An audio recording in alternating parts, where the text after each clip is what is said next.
isto i ovog Mojsija. I njega ste uzeli kao, da kažem, da je bio u islamu, a u stvari nije bio u islamu, bio je Jevrej i tu ste slavili. Isusa, sve proroke ste pokupili i napravili ste jednu lažnu vašu religiju i sad vi nama kažete to vaše nije u pravu, razumeš što je lažna religija, naša je u pravu zato što ste sve proroke pokupili, dali ste im druga imena i napravili jednu veru, apsolutno znači lažnu, koja se temelji na lažima.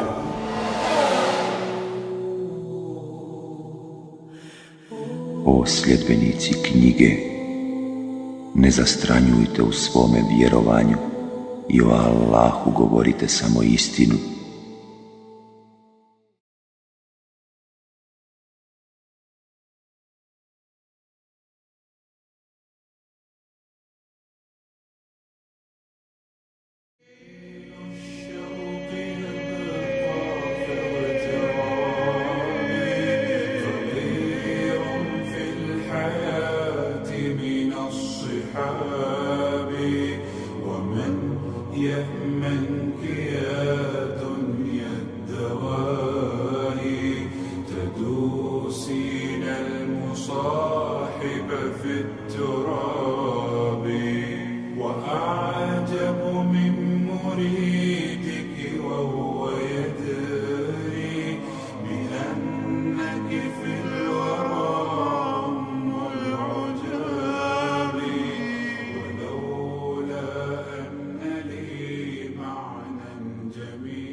هذا النور شفاء صدور فاض وعطر كل لسان وهنا حلقات الصديق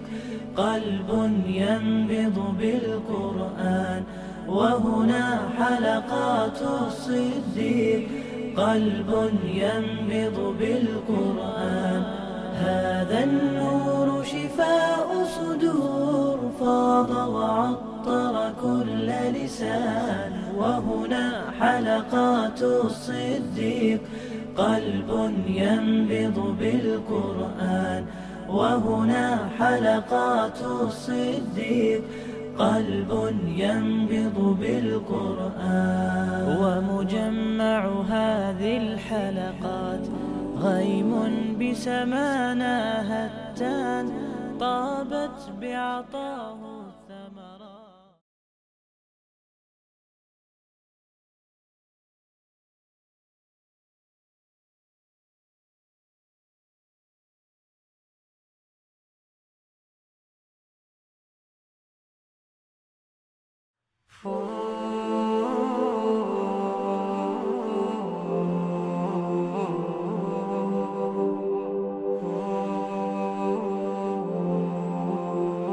Ibrahim ostavio amanet sinovima svojim, a i Jakub,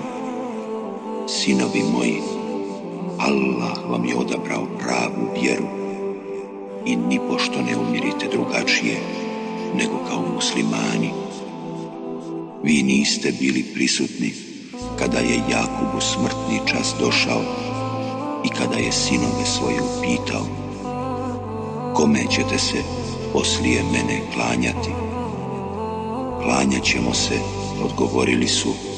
Bogu tvome, Bogu tvojih predaka Ibrahima i Ismaila i Ishaka, Bogu jednome, i mi se njemu